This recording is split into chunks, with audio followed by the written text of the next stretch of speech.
influente, offrant à Aoi une opportunité unique de se faire connaître à l'international. Aoi appelle alors Ro, qui la félicite pour avoir accompli tout ce qu'elle désirait et l'encourage à rentrer chez elle, d'autant plus que son père va bientôt sortir de l'hôpital. Mais Aoi insiste sur le fait qu'elle a encore beaucoup à accomplir et demande à revenir sur lui. On lui dit qu'il lui manque et que les habitants pensent qu'elle a changé, mais Aoi est entièrement focalisée sur son ambition, atteindre un succès encore plus grand. Au cours de leur conversation, Aoi est surprise par l'arrivée du chef Paul. Elle lui prépare un plat et, pour la première fois, il esquisse son sourire en le dégustant. Mais lorsqu'elle lui demande sincèrement son avis, il refuse de lui donner une réponse. Il lui dit que Paul soit déjà rendu célèbre légèrement, le jour où il vient son restaurant multinational de son localité. Mais Paul lui avertit que le succès l'arrêtera et qu'elle finira par tout sacrifier pour le conserver, tout comme elle a déjà fait avant.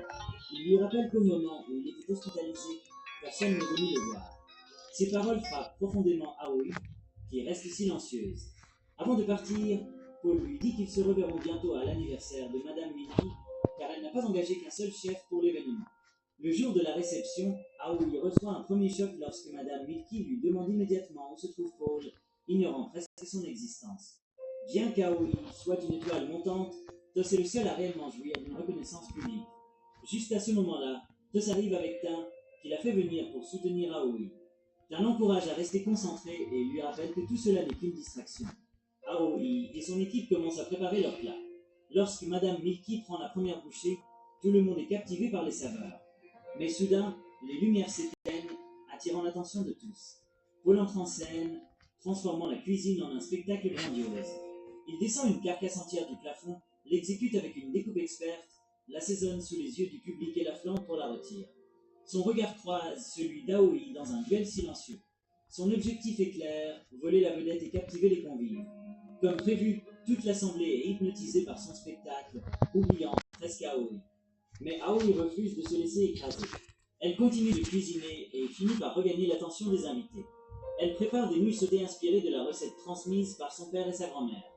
Pendant qu'elle cuisine, les souvenirs de sa famille la submergent et elle livre un discours sincère sur l'importance de la famille, du réconfort et de la cuisine faite avec amour. Ceux qui goûtent son plat ne sont pas seulement touchés par la saveur, mais aussi par l'émotion qu'il véhicule. Mais Paul n'a pas dit son dernier mot. Pour la défier une dernière fois, il prépare une soupe en utilisant exactement le même assaisonnement de nouilles kaoi. Personne ne connaît la véritable origine des épices, et comme il s'agit d'un plat servi par un chef de renom, le public est naturellement impressionné. Paul s'approche d'elle et lui livre sa dernière leçon. Peu importe ce que tu crées, peu importe à quel point c'est innovant, les croyances des gens ne changent pas facilement. Je gagne toujours parce que j'ai passé des années à rendre les gens accros à mes plats. Peu importe ce que je leur sers, ils le désireront. À ce moment précis, la police fait éruption pour arrêter Paul. Sur tous les téléphones des invités, une vidéo commence à circuler, révélant qu'il a servi un oiseau illégalement chassé à un célèbre politicien. C'était le même jour où Aoi avait quitté son équipe.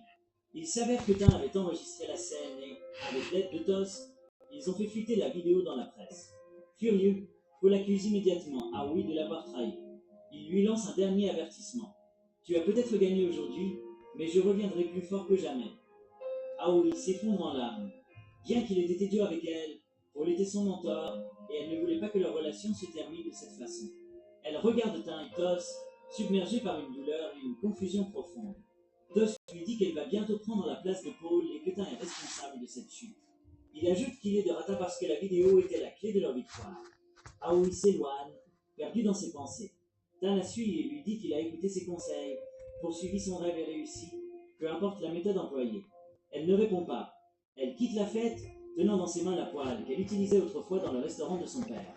En marchant dans les rues, elle voit des gens pauvres assis sur les trottoirs, mangeant ce qu'ils peuvent pour survivre. Elle finit par arriver devant le restaurant de son père, mais le trouve fermé. Sans elle, il n'a pas pu fonctionner. Lorsqu'elle retrouve son père, elle fond en larmes et le serre dans ses bras. Aoi prend alors une grande décision. Elle ne retournera pas dans le monde des restaurants de luxe. À la place, elle rouvrira le restaurant familial et le promouvra sur les réseaux sociaux. Avec l'aide de Ho et de sa sœur, elle réalise que sa véritable place est ici, avec sa famille et sa communauté. Elle comprend enfin que la sécurité, l'amour et les liens familiaux valent bien plus que la gloire et la fortune.